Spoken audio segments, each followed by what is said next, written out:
Coming up this week on Kings of the Rings podcast, things are heating up in the world of pro wrestling. WWE is preparing for not one, not two, but actually 3 major events. AEW wants to add more pay-per-views, and surprise, surprise, Paul Heyman does not know how to take a super kick at all. So sit back, relax, and please, for the love of God, do not cross the picket line. It's Kings of the Rings podcast, episode number 347. Hold the line exclusively here on Wrestle Addict Radio, and it starts right now.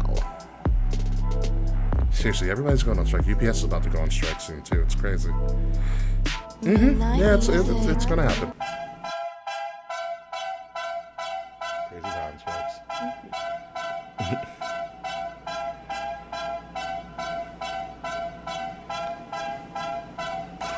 Yes, ladies and gentlemen, welcome to Kings of the Rings podcast, episode number 347. Hold the line. Of course, I am your host, King Ricky Rose, along with Kayfabe, formerly known as the K Murphy. No, Will tonight Will had an unfortunate emergency, so he will not be joining us. So it is just me and the former B with us this week. How are you guys doing? I'm doing good. If you guys like what you see or what you're listening to, if you're listening to us on your podcast, please like, share, subscribe at KOTR_podcast.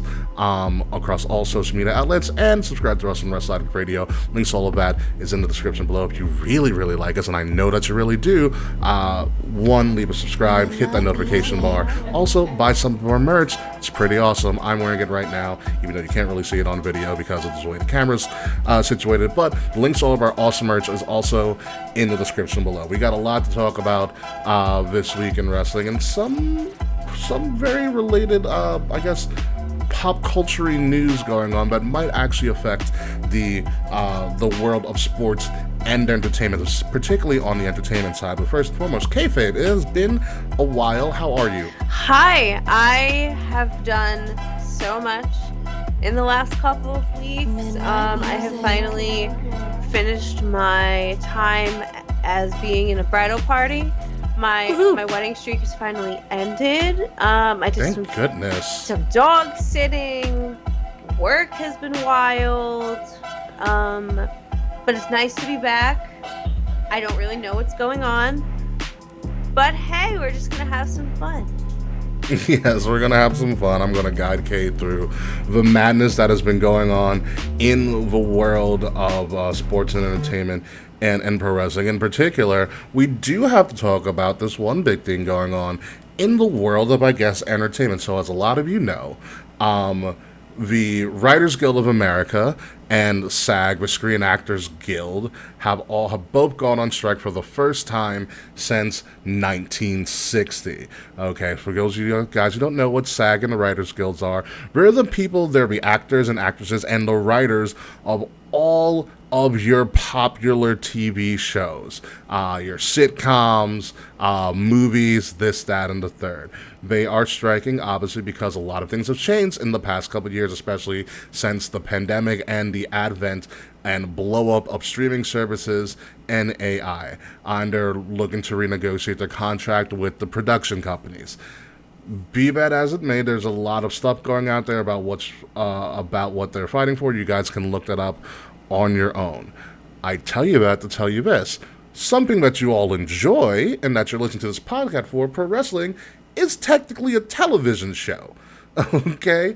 And with a television show, it is produced and there is a script and it's written by writers. And so you would suspect that the writers, that we would have people from the Writers Guild of America, which is part of a union, being a part of a show. And what would happen if that Writers Guild went on strike like they have? Will there be an actual decrease or in quality, or maybe like access to a bunch of writers that would produce, some of these professional wrestling shows, including AEW and WWE? I'm here to tell you that probably not, because if you know anything about the wrestling business, especially with the superstars, they're not in a union. Not the performers, pretty much not the writers at all. So there will probably not be anything different in the quality or the access to writers for all these professional wrestling shows, because They're not in the union. They can do whatever the hell they want. Can I just They're more than say likely independent contractors. that I think that quality of wrestling in general might go up because of this, because I would agree with more you. people might get into wrestling out of necessity because everyone's favorite shows are not coming back anytime soon. Like, No. Euphoria is on hold until like 2026. Like, they're gonna be 30 by the time that fucking season comes out. Like, everything is tagged. Like, quite literally everything. And everything is tagged. Everything's gonna be on hold for a while, and the cockroach that survives the apocalypse will always be professional wrestling. Yeah. Whenever everything else fails, pro wrestling is there and it's innovating. I predict a massive wrestling boom during and even a little bit after the strikes have concluded, which, by the way, they're not going away for a long time, and this is going to affect a lot of things because with this strike happening, no movies are in production, no television shows are in production. You're going to see an uptick in a lot of crappy reality TV, which for some of us is exciting. But everything's going to be put on hold, so hopefully you guys like reruns, because you're going to be seeing a lot of them. What also you have to kind of put into play here, too, is that there are professional wrestlers who would actually have SAG credits to them because they've been in popular shows. For instance, Mercedes Bernardo, formerly known as Sasha Banks, is in The Mandalorian as Coast Reeve. That's a SAG credit. The Rock, John Cena, Seth Rollins, as he was, was doing stuff for the new Captain America film. Becky Lynch was on Ballers. Becky Lynch has also been on The Rock show, Young Rock. So there is a lot of other talent in WWE that would technically probably have a SAG credit or worked on a SAG affiliated show. With that being said, since you're on strike, none of them are going to be on TV besides outside of wrestling. There's going to be no, extra stuff that they're going to do. There's going to be no movie that they're going to have to go and shoot. They're all here all the time, and that's what's going to lead to, I think, this boom in the wrestling business. Be that as it may, like I said, folks, do your research on this stuff. I think what they're fighting for is pretty freaking valid. And hopefully they get the resolution, and hopefully soon, because I bought tickets to Comic-Con this year, and if nobody shows up, right? They cannot appear. They cannot appear and promote any new stuff. More so, they can't really go at all.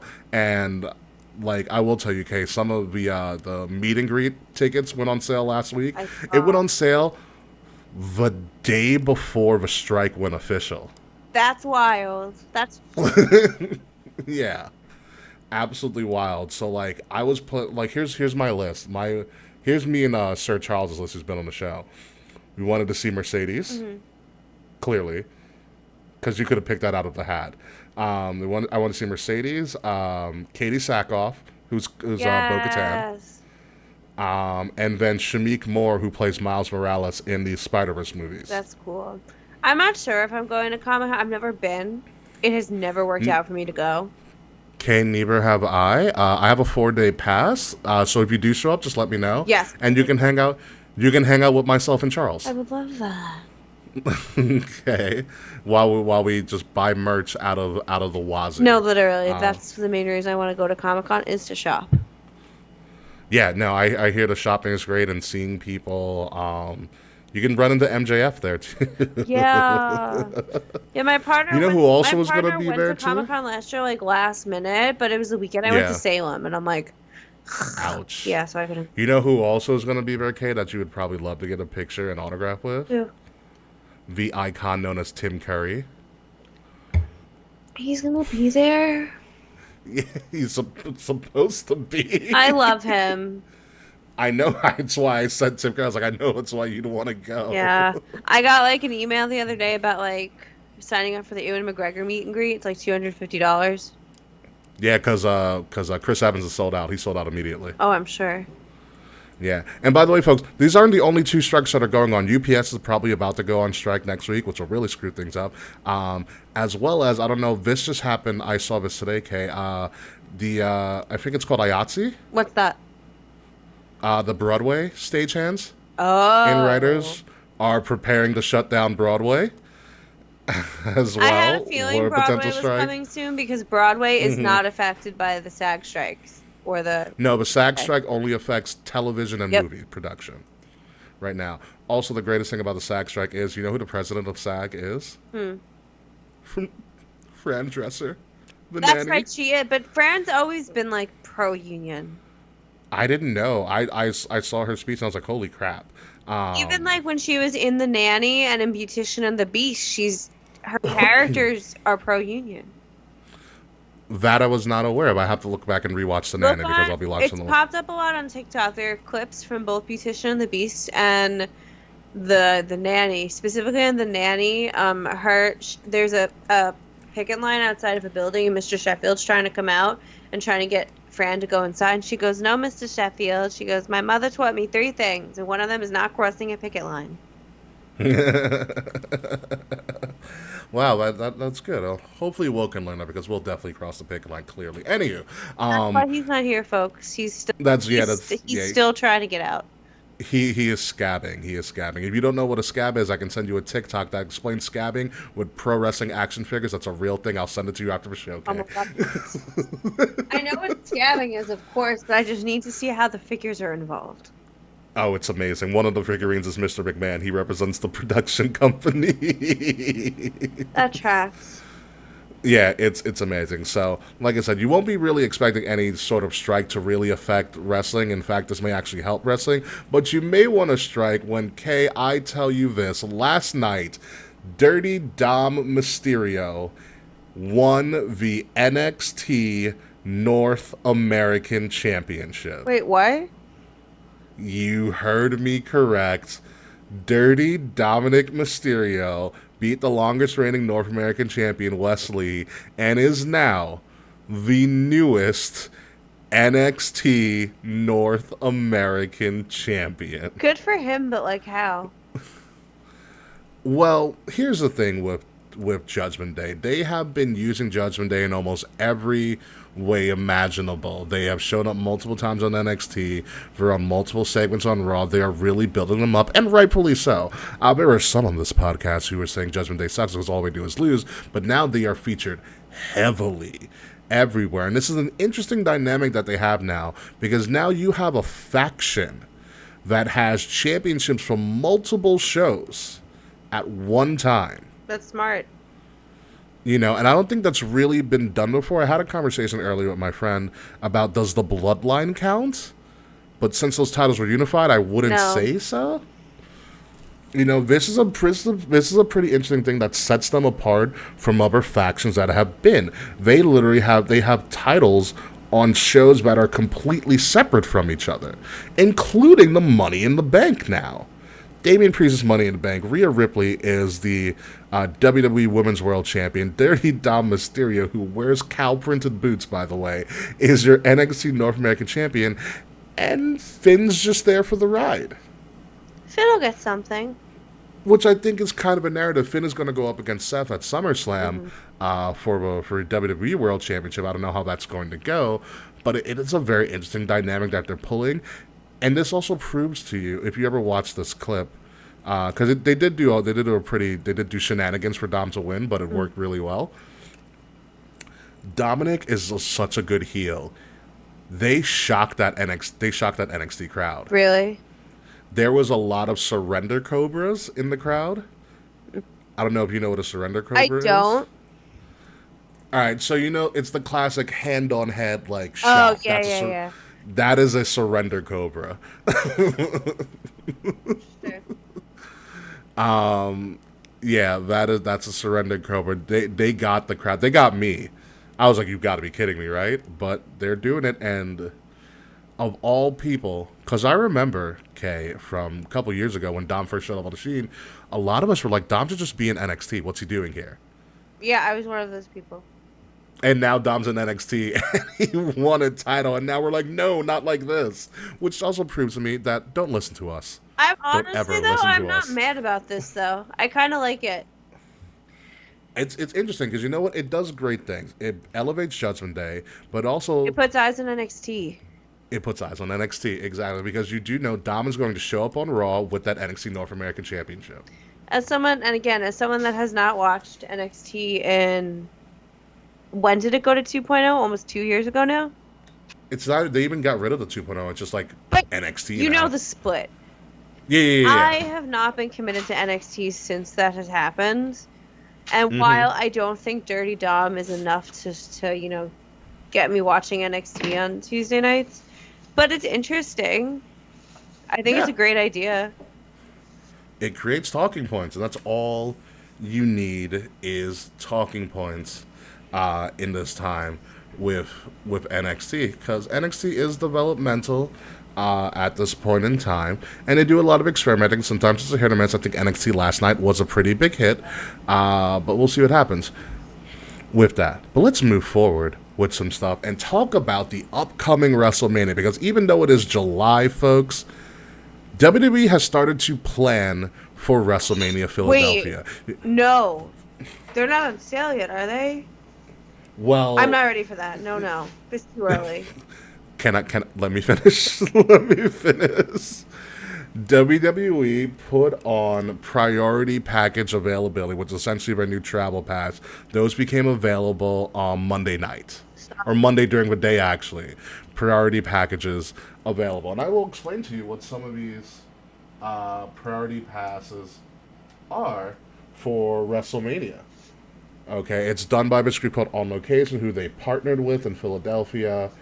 Here are some of the perks for, let's go to the gold tier of packages. You get lower level seating, you get a signed commemorative poster, a ring mat plaque, priority pass gift pack, Superstore Express Lane, dedicated arena entrance, WWE credential and lanyard, and also here's another thing, a pre-show hospitality with The Undertaker. What? Like food? The Undertaker? Yes. That's wild. You get to wine and dine before WrestleMania with The Undertaker. Like, could you imagine? No, I can't imagine. You know, on one of the top tier packages called the Elite Package, which includes a ticket and a priority pass, which is already sold out, you get front row seating. Okay. An elite welcome event, whatever that is. Exclusive backstage experience. So you have to go backstage at WrestleMania. Keep talking, I'm filling my drink.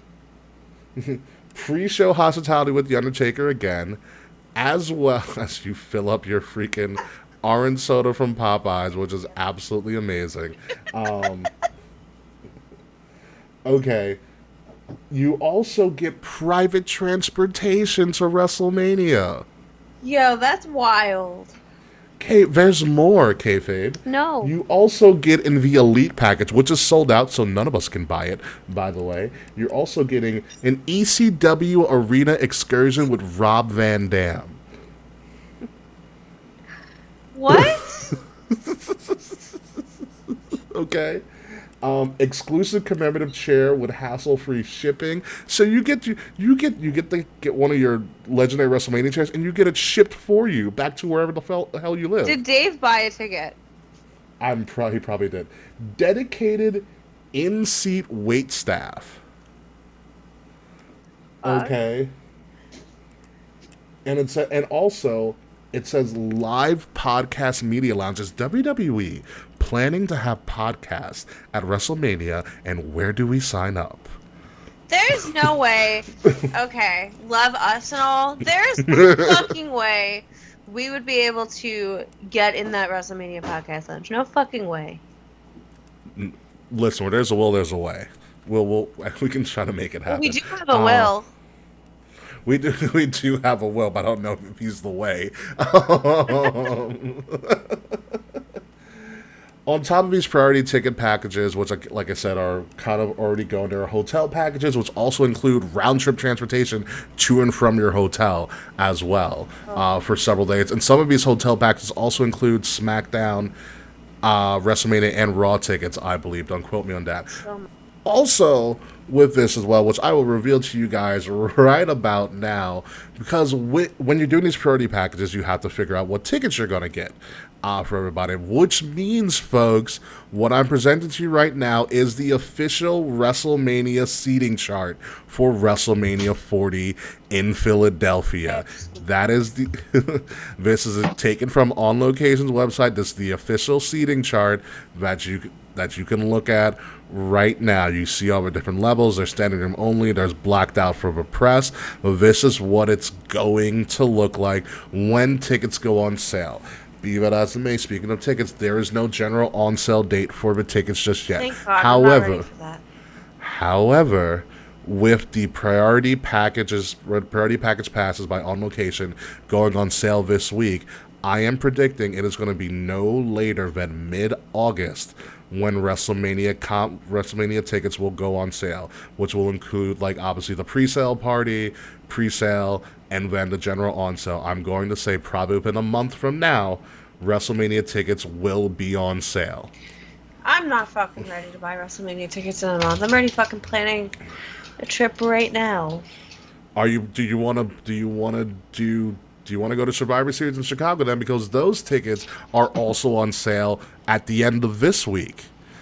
Pre-sales started just right now. Survivor Series in Chicago. Will and I went a couple years ago. It's a fantastic time. Chicago in general. Didn't they just use Survivor Series in Chicago? 4 years ago, which is kind of crazy to think. It was before the pandemic. Yeah. I feel like you just went. We did. We did. But we all went 2 years ago now, when it was in Brooklyn.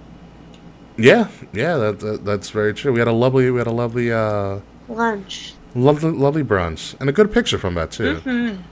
You got to send me that picture. Actually, I don't think I have it. I have. Thank you.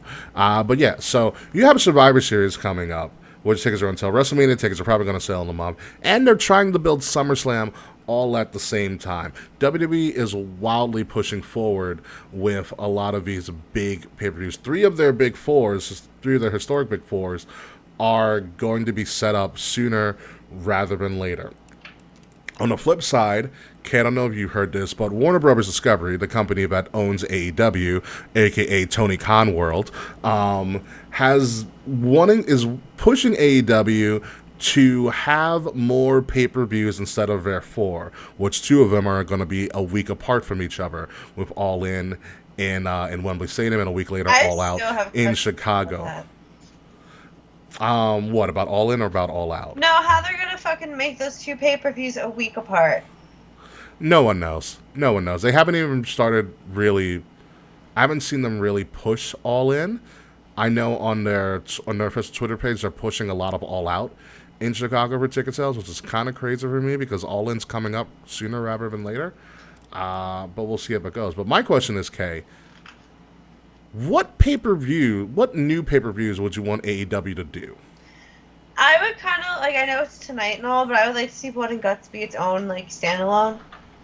Mm-hmm. On the opposite end, I would like them to stop doing so many Battle of the Belts because I feel like it's unnecessary. You know what? If Battle of the Belts was a once a year event, I think that'd be fine. I feel like it happens 6 times a year. I'm being a little dramatic, but it happens a lot, and I think it's too much. What else would I want? Maybe, I don't know, Great American Bash or fucking. Well, Great American Bash is an NXT. Not Great American Bash, Bash at the Beach, whatever the fuck it is. I think WWE still has Bash at the Beach. Then what are they doing in the summer? They have they have nothing really in the summer. They AEW did something in the summer. Oh, they did. They did Forbidden Door. No. I could have sworn they did a Bash at the Beach one year or something. Wasn't it Fyter Fest? Not Fyter Fest. It was something else. I feel like something beachy was involved. Who knows? Was it Spring? No, Spring Breakin' was NXT. No, not that. Winter is Coming was an AEW thing. I don't want Winter is Coming. I can I could do without that completely. Oh, it was Beach Blast. Thank you, Mr. Fretz. It was Beach Blast. Beach Blast. If they change the name, I think it would be great. That was the Mimosa match. Oh, it was the Mimosa Mayhem match. I Okay. would love an annual mimosa match though. I loved it. I would not. I would not. It was so stupid. It was so good. Here's. I think that if they took away some of these AEW Dynamite specials and made them actual pay-per-views, it would go better. Like, there is no reason Grand Slam isn't a pay-per-view event. Grand Slam should be. Actually, that was the one I forgot. I can't believe I forgot it, considering it's literally where I live. Grand Slam should be its own event. Like, especially having gone to it, it felt elevated. Like, I did not feel like I was at a regular Wednesday night episode of Dynamite. It felt special. I felt like I was at a pay-per-view. Yeah, Grand Slam should be a pay-per-view event. Diamond Dynamite ring. Diamond Dynamite would. I don't like that as a pay-per-view, but yeah, they have about 3 or so events, like Grand Slam, Battle of the Belts, and maybe another one that they can just put into their pay-per-view schedule. Or, like, make up one. Exactly. It's not hard. WWE makes them up all the time. They could do Great Balls of Fire. WWE would be petty and still keep the trademark for it. Or the copyright. They probably still have it for a while. Thank you, Kay, for the sending of the picture. I really do enjoy it. It's a good picture. It's a great picture. It is. Speaking of which, like we said, Blood and Guts could be their like War Games pay-per-view, which Blood and Guts is happening right now. It's the Blackpool Combat Club versus the Golden Elite, because guess what, Kay? Kota Ibushi showed up. I watched it this morning. I watched AEW this morning. The Golden Lovers are back. Kota and Kenny and the Bucks and Hangman Page, because they're doing this. So Blood and Guts is happening. Blood and Guts is easily a pay-per-view. It screams pay-per-view. Yeah. You know, but it doesn't happen. So who do you think wins in this bout tonight? Because we'll probably still be on as it's going on. Who wins Blood and Guts? Blackpool Combat Club or Golden Elite? My guess is the Golden Elite. I would say so too. You don't bring in Kota Ibushi to lose. Just for a one-off to lose. Yeah. What else? I was just gonna say something else, and I don't remember what I was going to say. That's annoying. It's okay. It's okay. You also have the the Owen Hart Turner, which should not be a thing, but whatever. I remember what I wanted to say. I wish that AEW had some sort of other distribution with the pay-per-views, like example, like putting them on Max instead. I don't know why they don't use Max to their advantage. They really should. They have their reality show on HBO right now. Well, yeah, but whatever. But they should put more AEW content on Max, because I think it would reach more people. Because what's fucking annoying is, and it's like no shade on AEW, but if I buy the pay-per-views most of the time. Ooh. Yeah. Exactly. Oof. Oof. Okay, find a stream somewhere. Every time I find a stream, it does not work out for me. Every time. And it more so became a priority since Punk has come back, because then I'm I really can't miss something. Yeah. But I don't want to pay $50 every 4 months anymore. I don't blame you. So I do not blame you at all. I just would love I would love a network. I would love them to put pay-per-views on Max. I would love something else. It's not. They can clearly do what WWE did with Peacock. I know AEW wants to always be kind of anti-WWE, but guess what? No, please WWE does a lot. WWE does a lot of stuff that's right. Like, for instance, on Peacock, there is a whole section dedicated to WWE, and Max, formerly known as HBO Max, has the capability to separate stuff. There is a DC section, there is an Adult Swim section, there's a whole bunch of other sections. They can clearly put an All Elite Wrestling section and have a whole bunch of content. It's already on all their networks. They could put Ring of Honor on there if they wanted to. They could have everything on there. Yeah. That's what the people want. I would watch more AEW if it was on Max. I will tell you that right now. But the only reason I'm able to watch AEW is because I use my parents' fucking cable login. Yeah. Which is it's nice and all, but that's still annoying.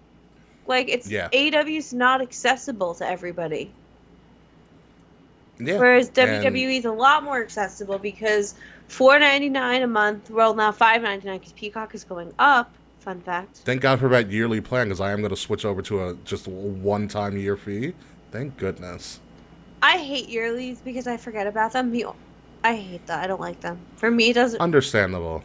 But I would rather just pay fucking $5.99 a month and be able to see everything I want to see. Yeah. Whenever you want. Like, I do want to see that Cody Rhodes documentary. Yeah. It actually looks really good. I was like, wow, I'm interested in this. But we'll see. Hopefully AEW gets together, because there's a lot of tools at AEW's disposal, but I don't think they use as often. Yeah. Which is kind of a shame, because they have all the tools to have a lot bigger presence in the streaming world in particular. But there's that. But let's move on. After Blood and Guts, hopefully something goes in well. But let's go on to the closest thing to cinema you'll get outside of Barbie and Oppenheimer, which I will be seeing both movies, into the update of the Bloodline Civil War. Kayfabe, sorry. As you probably know, Jey Uso, main event Jey Uso, has challenged Roman Reigns to a match at SummerSlam. I know, I'm so excited. Yes, we are assuming it has not been official. We are assuming it's for the undisputed WWE Universal Championship. We are assuming that has not actually been put on the line.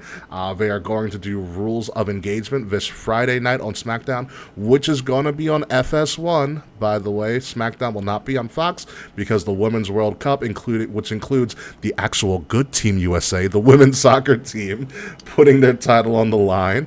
Well, not their title on the line, but sorry, they're starting the World Cup opening round against Vietnam. But they're the defending champions, because they're fucking badasses, unlike the men's team. So SmackDown is gonna be on FS1, and they're gonna have the rules of engagement, some hodgepodge that Paul Heyman put together before he got super kicked in the face.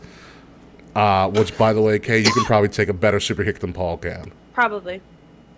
It was pretty bad. So Kay, I know you haven't been watching a while, but what are your thoughts of his new? I did see this Progression.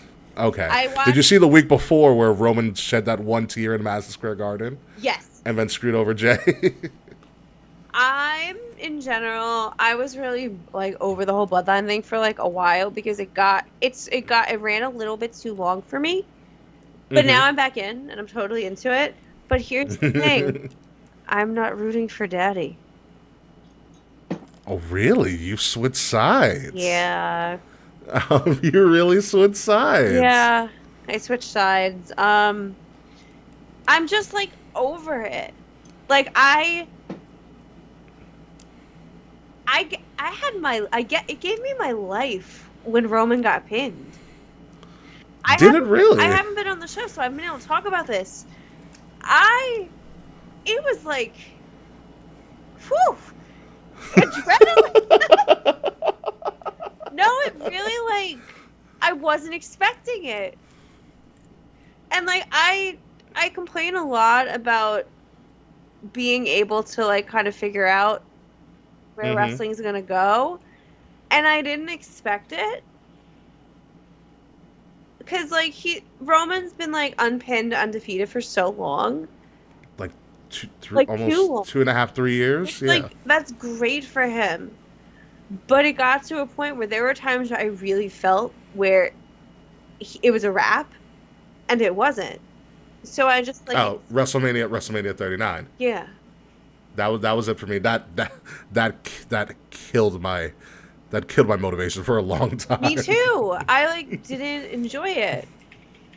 So since Mania with Roman, I've kind of just been like, okay, like, watching it because, like, it's there. And, like, hoping it would, like, get better. But now it's interesting and it's, like, fresh again and it's exciting. Roman losing, for me, is the most interesting thing Roman could have done, because we get it. He's hot. He beat everybody. Do something. There's actually a TikTok video of him else. getting ready for a match. Oh. Yeah, they have backstage footage of him getting ready for a match, and he's spraying himself with water so he glistens when he comes out. Ooh. I will send it to you. Appreciate it. He's doing like push-ups, like without a shirt on before he goes out, and like stretching and whatnot. We stand glistening king. Yeah, you will enjoy it.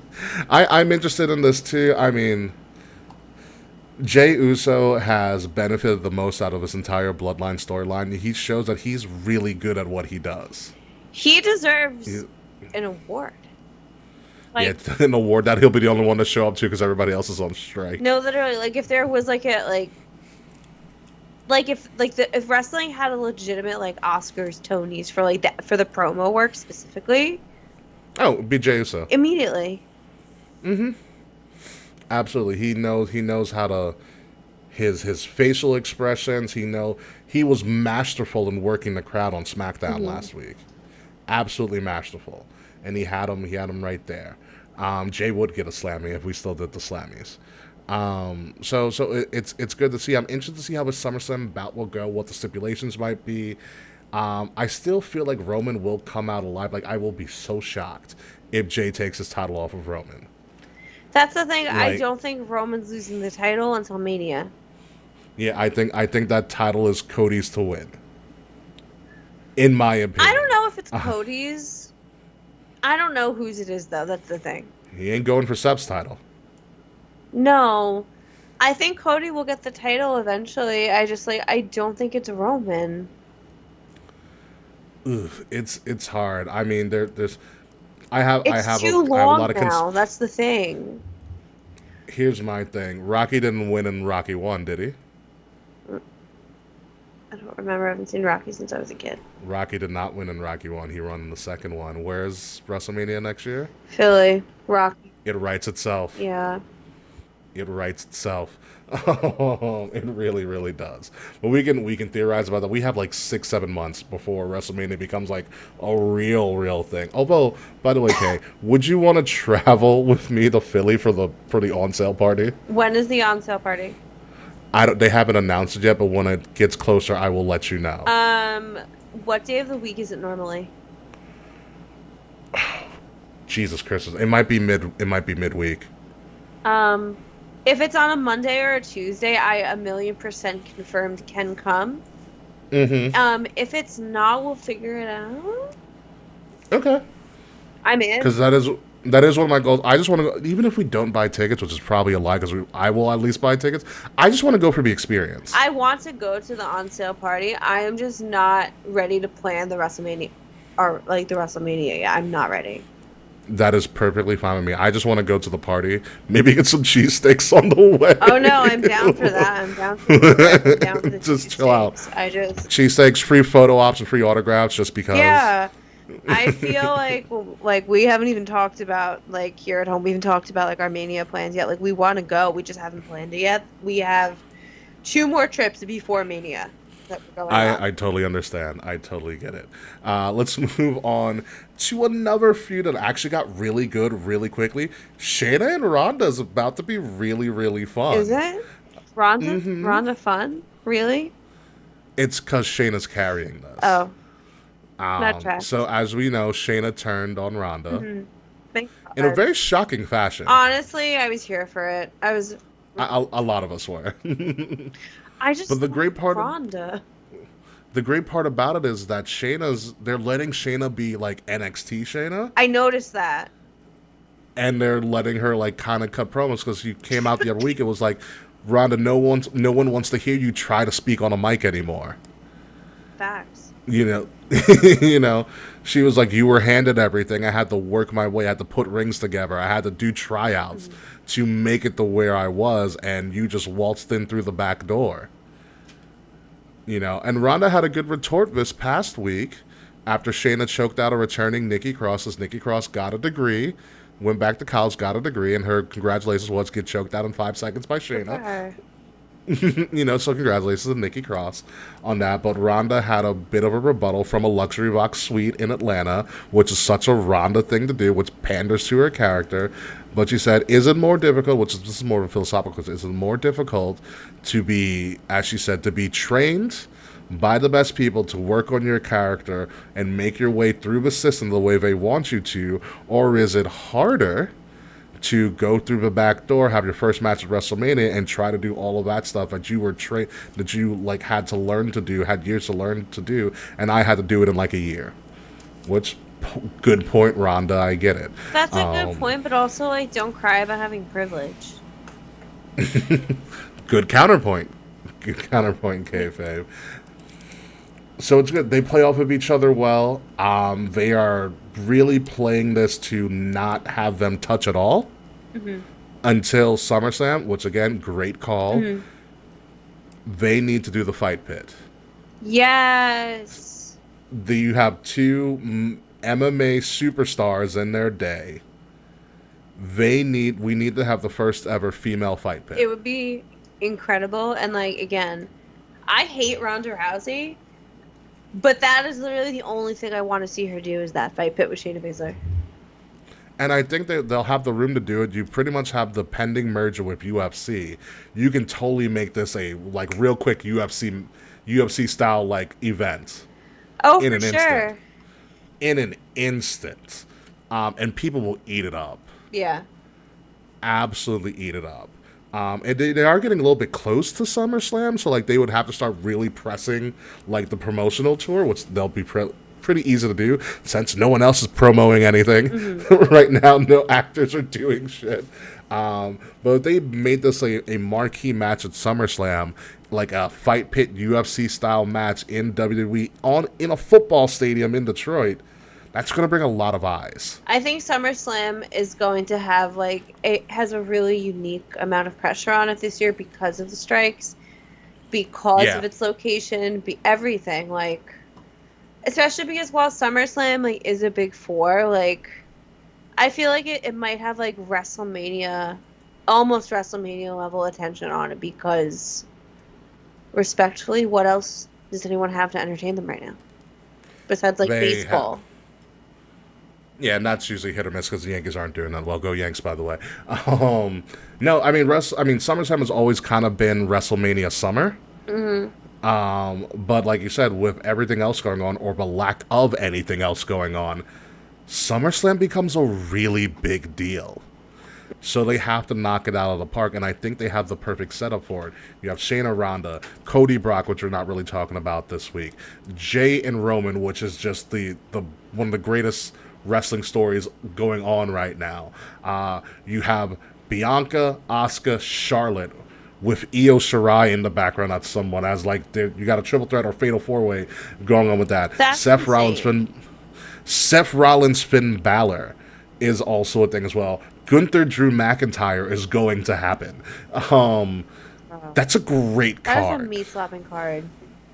Yeah, that is a great card that you can do a lot with.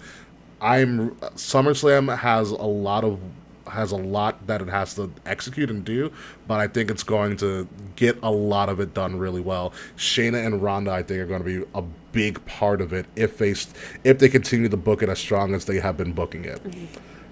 But we will see. Also, something interesting that kind of happened a little backstage on SmackDown. Bobby showed up on SmackDown, Kay. I don't remember that at all. It was probably not on Hulu, but Bobby showed up on SmackDown and met Montez Ford and Angelo Dawkins. Stop it. In the parking lot and said, "Come with me." Oh my god. And they left in a limo together. So your imagination can run wild, but I think Bobby is reforming the Hurt Business in his image. That's what I thought as well. I'm very excited. Yo, a fucking Street Profits Hurt Business, especially if they could somehow link Bianca, would be so good. Also, because Bianca's got a little bit of her character's changing. She's got a little bit of a mean streak now. She's getting a Yeah, little bit more pissed off. I can And see it. if you, all right, so I think you'll enjoy this kayfabe, because follow my thought process with it. If you make Bianca the heater like China was in Mm-hmm. DX, I think you have all the elements there to be a ridiculously amazing faction. I would agree. Like Bianca as the heater. I don't know who your real mouthpiece is, because Bobby can talk, but he can't really talk. And I don't know if you want Montez being the mouthpiece if Bobby's the leader. You know what I mean? I think they could get away with having Montez as the mouth if And Bobby's Bobby as the calling the leader. shots. Yeah. Okay. Bobby is the neck turning the head. Okay. Okay. I got you. But I do like it. I mean, number one, I want to see Montez and Bianca in a storyline together because they do kind of keep them separate. I want them together so bad. And I think Bianca with more of a mean streak, especially if Bianca loses Mm-hmm. in a shitty way to either Charlotte or Asuka, because we know how Charlotte does at SummerSlam. She finds a shitty way to win Mm-hmm. and screw somebody over. I think that could be the catalyst for her really going with this, whatever this new faction is, which I do love. Fretz is coining them the smoke business, Smoke which business. I don't think it would fly on TV, but I love No. it. The fact that Matt Riddle got a 420 shirt was like enough. That's very true. Um, Yeah. I love it. I love this idea. I want to see where this goes. Honestly, what I really want a storyline, I want Bianca in a hair versus hair match. I I've noticed something. I don't know if I've talked about this on the show before. If I have, I'm really I sorry. don't think you have. I have a theory about Bianca's braid. Okay, what's this Have theory? you noticed that like it's not always as together as it used to be? Yeah, that started at WrestleMania. Yes. And notice like she was obviously coming to the end of her reign.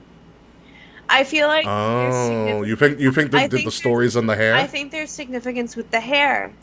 Because the more together she was with her title and her career and stuff, her hair, her braid was very, even like before the match even started, was very together, very pristine. Like, Mm-hmm. but now like she'll come down the runway and like she'll have the braid, but there are bits coming out of the braid. Like it's not a perfect braid. It's not strong.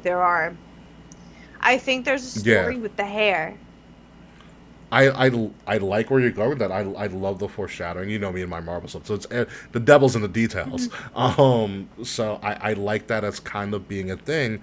I thought you were going with like she might lose. I don't know if she'll actually lose the hair. But that's the thing. Um, I could see her losing the hair, and that's the catalyst for her change. A lot of times when women, I don't mean to generalize because I'm sure like other people do this as well, but mhm. there's just something really cathartic about if you have really, really long hair, chopping off all of your hair after you've been through shit. It feels really good because there's a lot of energy in your hair that like you are holding onto your trauma, you're holding onto things into your hair. It's a reset. Yeah. Yeah. So by Bianca losing the braid, I feel that very much could be the true reset point for her. Which is interesting as well, because there is some hair that is being lost in the world of wrestling days. As I don't know if you saw Shotzi's segment. I saw, yeah. So from what I've gathered from it, this was something that Shotzi wanted to I heard do. it's a tribute for her sister. It is a tribute for her sister who has been diagnosed with cancer, I believe. So I think that is the detail behind the Shotzi losing the hair thing. Mm-hmm. And I hope it goes well. We are big Shotzi fans here on this podcast. Shotzi is amazing. I remember going to an indie event with Kayfabe and Kay first laying eyes on It's game Shotzi over. as Shotzi ran around the ring in her helmet like a mad woman. And now I keep Shotzi's helmet in my office. Nice. It was. I think that was also the same indie event, Shine, where you saw Big Swole for the first Yes, it time too. was. the same day. It's a great day for me. No, that's still one of my favorite wrestling shows I've ever been to. Was the Shine Evolve? Evolve is one of my favorite shows I've ever been to. I miss Evolve so much. I miss going to that damn Laboom nightclub arena. I just, now that I live so fucking close now, I hate that it's like not Evolve's like not a thing anymore. I would go like every month, but you can't be like, I'm taking a train from Bayshore. Go every time. All the time. I would literally go every month. We'd buy tickets. I'd be like, all right, meet me outside. Let's go. Yeah. Oh, so much fun. I miss it, but I like I said, the devil's in the details with that. Hopefully things go well with Shotzi and the revamped Hurt Business, because honestly, they need to do something with Bobby, because Bobby got screwed when Bray Wyatt left. Yeah. Bobby got screwed real bad when Bray Wyatt left, so you gotta give Bobby something to do. Something to do really badly. And speaking of something to do, we have new women's tag team championships. Tell me when you've heard that before. Yes. I definitely missed that on Raw. So Raquel and Liv won them, obviously, at Money in the Bank when Shayna turned on Ronda. And so that was like 3 weeks ago. So this is like a 3-week reign. Although I do have a feeling that they were going to lose the titles around this time anyways, because they were supposed to hold on to these titles, but then Liv got injured.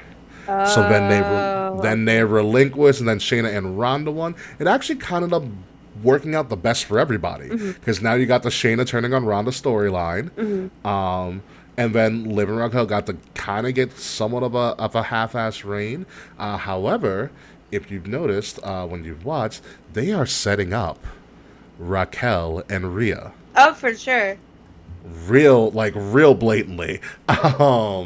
To the point where Rhea attacked Raquel before this match, which, essentially led to the demise of them losing the titles to Chelsea and Sonya. And say what you want about them, even though Chelsea should have gone with Carmella, because Carmella got pregnant. It happens. Yeah.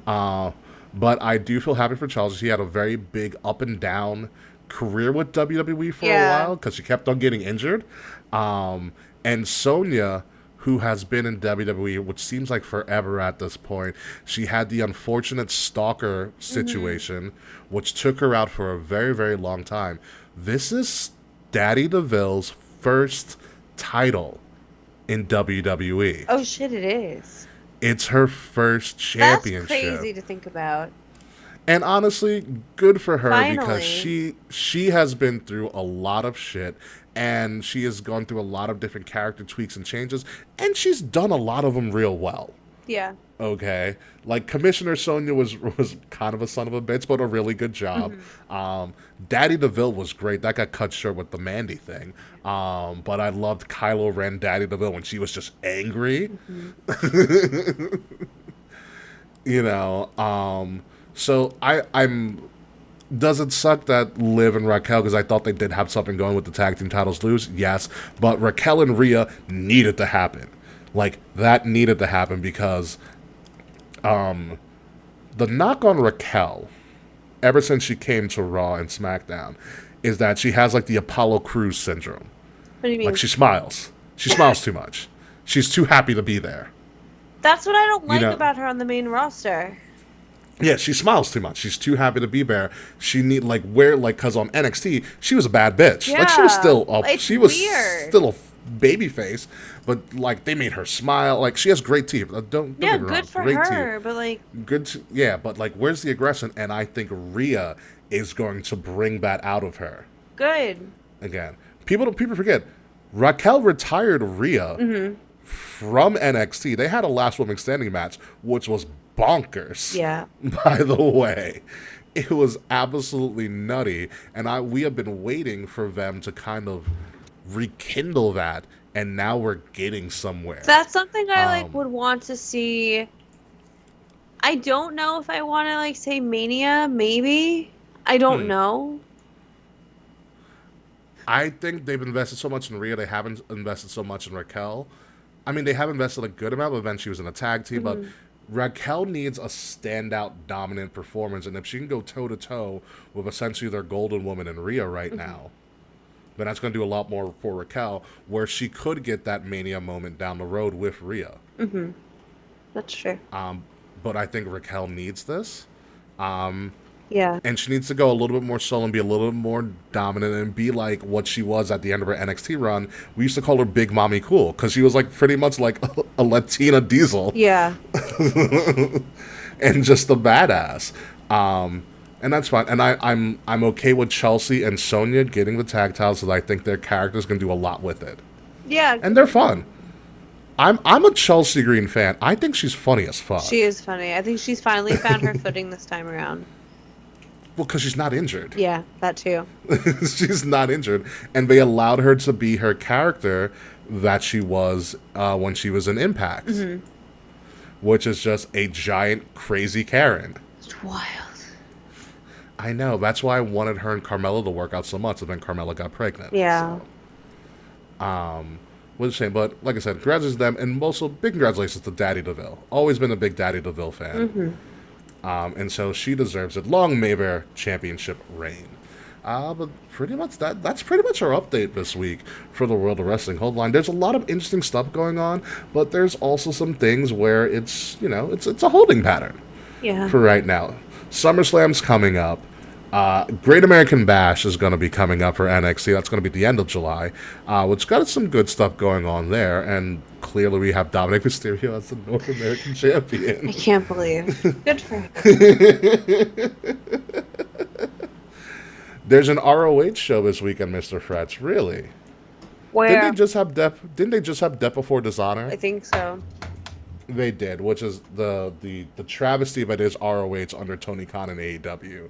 It could be a whole other podcast. Because I feel so bad for everybody on ROH. Like, just from a Max deal in general. Ring of Honor. If you're not going to give them a TV deal, Ring of Honor should be streaming on Max. That would be so good. Like, Honor Club should be just a part of Max. That's part of what I wanted to say earlier when I was, like, bitching about Max. Like, ROH on there would be fabulous. Absolutely. They have the catalog. Just shove it on Max. Or you can pay like the wrestling tier and get all this other stuff. Like, there's a lot they can do with it. As long as those people get residuals, though, because that's a big streaming service controversy in and of itself, that people aren't getting residuals for their content. Mm-hmm. That's a big thing with the SAG strike. Yeah. Be it as it may. We have anything else, Kay? Or are we about to get out of here? I'm ready to go to bed. I know you're ready to go, but no post show this week, folks. We are just going to call the show after this. So we'll save the post show for next week. So until then, folks, let's get this show on the road. Ladies and gentlemen, you have been listening to Kings of Rings podcast, episode number 347, Hold the Line. And you hold that line. You support those SAG and WGA workers because they are fighting for, fair pay. Let's just put it that way. I have been your fair and honest host, King Ricky Rose. You can formerly find me at Ambassador Biggs across all social media outlets whenever I decide to return. Find Kings of the Rings podcast at KOTR_podcast across all social media outlets. Like, share, subscribe, leave us 5-star reviews wherever you can. If you are listening to us, make sure you're listening to us on Wrestle Addict Radio, the cure for the common wrestling podcast. And follow Wrestle Addict Radio social media at addict_wrestle on Twitter and Wrestle Addict Radio everywhere else. The links of all of that, including some of our fantastic merch, is in the description below. Kayfabe, what do you got for the fans? It is bedtime. You can find me across some social media platforms at K_Fabe, KAE_Fabe. I had nothing going on. The Disney Dreamlight Valley update apparently came out today. So ooh, I get it back on that. I need to play. They got the little girl from Wreck-It Ralph in it, I think, this update of Vanellope. Jesus. Really? Yeah, the last update is really cool. The story is just getting really, really interesting. Huh. So I highly recommend you get back on your Disney Dreamlight grind. Yeah. All right. We'll do that. So when we come back next week, hopefully we'll be here, but hopefully not. Kayfabe should also be here, and we will still be holding that line and bringing you some of the best pro wrestling content that this podcast can. So until then, folks, goodbye, good night. We'll see you soon. Just not you, Slack. Fuck you, Slack. Scab. See you later, folks.